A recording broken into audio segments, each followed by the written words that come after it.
My husband's company went bankrupt, and he was taken away by loan sharks. I sold our family property and took the money to ransom him, but on the way, I was killed by my husband's white moonlight, a term for a man's idealized first love. She disfigured my face and turned me, who was 3 months pregnant, into a statue. She then used my money to save my husband and falsely accused me of running away with all the family's money, abandoning him. My husband was grateful to her and hated me deeply. The white moonlight placed the statue in my husband's office, and the company's fortunes turned around. My husband said the statue was his lucky charm. A new intern had heard about the lucky statue in Derek's office and thought it might bring him fortune. He touched it daily, but when Derek walked in unexpectedly, the intern panicked and the statue shattered. They all ended up at the police station, and that was when the truth began to unfold. 2 officers faced Derek. Derek, we've confirmed that your statue contains a corpse. Female, around 30, 3 months pregnant when she died. We can't do a DNA test yet because of the formaldehyde, so we don't know her identity. They smashed her face with a blunt object to hide who she was, the officer continued, giving Derek a hard look. Now, we're giving you a chance to confess. Did you kill her? Do you know her? Were you involved in turning her into a statue? Though Derek had been calm for the past 3 years, the realization that he'd been touching a dead body all this time made him sick. Pale, he leaned against the table and threw up. Seeing this, the officers handed him a glass of water. After rinsing his mouth, he wiped his lips and murmured a thank you. From above, I watched him react to the news about the statue, a strange satisfaction washing over me. 3 years ago, I had sold everything to save him, only to be brutally murdered by Vanessa. She injected me with drugs, leaving me helpless as I watched her carve up my face with a knife. I begged her to let me and my baby go, but she just laughed, picking up a sculpting hammer and smashing my face piece by piece. Eva, Derek only cares about your looks. You really think he loves you? If I hadn't gone abroad, you wouldn't have had a chance to cling to him, and he wouldn't have married you. You want to hold on to him? I'll make sure you get what you want. I'll turn you into a statue, so he can see you every day. That was how Vanessa sealed me inside that statue and presented me to Derek. Day after day, I watched him, desperate to scream that I was her victim, but no matter how loud I tried, he couldn't hear me. I could only watch as she comforted him and helped him rise from the ashes. They embraced, kissed, and even got engaged. Babe, who's better, me or your ex-wife? Vanessa straddled Derek, her gaze fixed on my statue.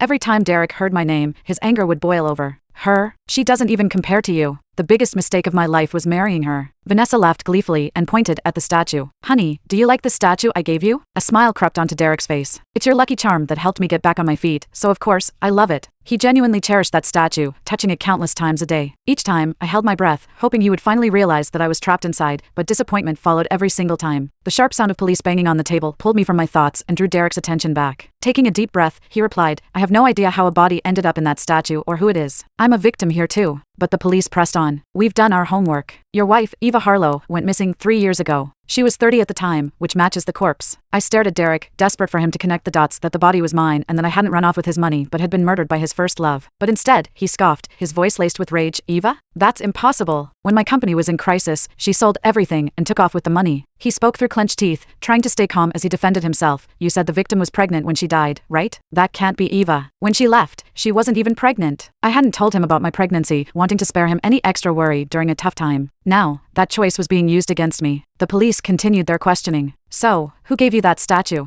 If you're not the killer, the person who gifted it to you is a prime suspect. Derek hesitated, caught off guard by the question. The officer pressed on. The coroner's report indicates this was a personal attack. The killer could have killed her quickly, but they chose to strike her repeatedly with a small, blunt object, shattering her skull. It looks like she took at least 50 blows. She was tortured, hitting her at least 10 times before she finally succumbed. Then she was submerged in formaldehyde to obliterate her identity. They even turned her into a statue, which indicates a disturbed mindset. This person is dangerous. If you know anything, please cooperate with our investigation. Derek fell silent, ultimately shaking his head. He insisted he didn't know anything, conveniently leaving out that Vanessa had given him the statue. With no solid evidence, the police had no choice but to let him go home. I followed Derek all the way back, floating alongside him. He still lived in our old house, the one I had sold. After making a fortune, he bought it back at a high price. But now, he shared it with Vanessa. As soon as he stepped inside, she wrapped her arms around him, pressing her lips to his in a wild, possessive kiss. Normally, he would have eagerly reciprocated, but today, he seemed distant. A flicker of annoyance crossed her face, but she softened her tone. Honey, are you feeling tired today? That snapped him back to reality. He planted a quick, apologetic kiss on her lips before saying, yeah, just a lot going on at the company today. Why don't you watch some TV while I whip us up something to eat? Derek changed into comfortable clothes and headed to the kitchen to cook.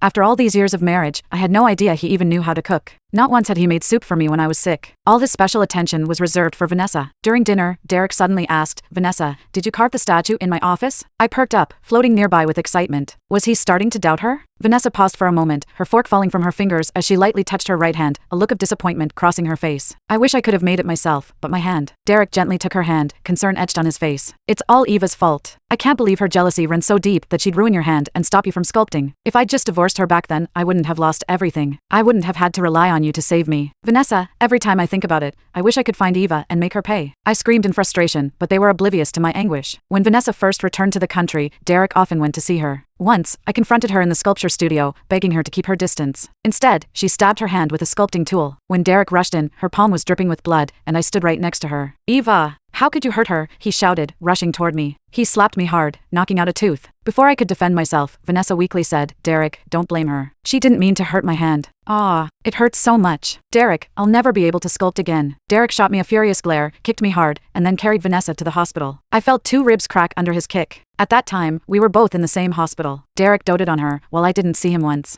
Vanessa spread her version of events around, and our mutual friends gradually turned away from me. Derek blamed me for ruining a talented sculptor's future. With this excuse, he lavished her with even more attention, saying he was atoning for what happened. Thinking back on all of it filled me with rage. The so-called genius sculptor was a sham. She had once been approached for a national project, but had purposely injured herself to frame me, fearing her secret would be exposed. Darling, it's all in the past. You need to forget her so we can embrace our new life together, Vanessa cooed, tenderly stroking Derek's back. Upon hearing that, he pulled her closer and murmured, Honey, no matter what you've done, I'll always believe in you. Even if that body had something to do with Vanessa, he would go to great lengths to protect her. She was his greatest supporter during his worst moments when his marriage crumbled and his career hit rock bottom. As I listened to Derek's heartfelt declarations, tears streamed down my face. If he had trusted me even a little, I wouldn't have been dead for 3 years without him noticing. It felt like my heart was being ripped apart. At a class reunion, Derek brought Vanessa along. Look at the couple. They're a perfect match. Absolutely. Vanessa is a million times better than that Eva. If it weren't for her constant pestering, Vanessa and Derek would probably have a few kids by now. Vanessa is so loyal. When Derek's company ran into trouble, Eva was the first to run away. If Vanessa hadn't used her savings to help him, he wouldn't be the CEO of a listed company today. The classmates kept showering praise on them, and even my close friend, Lily Thompson, was all over Vanessa, acting super friendly. Vanessa, you really have a good heart. I must have been blind to be friends with that snake. Vanessa smiled sweetly, playing along. Oh, Lily, don't say that. Maybe Eva had her reasons. Lily scoffed. What reasons? Don't forget, she's the one who ruined your hand. I thought she was just jealous because she loved Derek so much. Who knew she'd bolt when things got tough? Honestly, a woman like her deserves to drown in a sewer, and no one would care. Vanessa's eyes flickered for a moment, but she kept her smile intact. Let's just enjoy the reunion and not bring her up. It'll only ruin the mood. Lily agreed eagerly, right.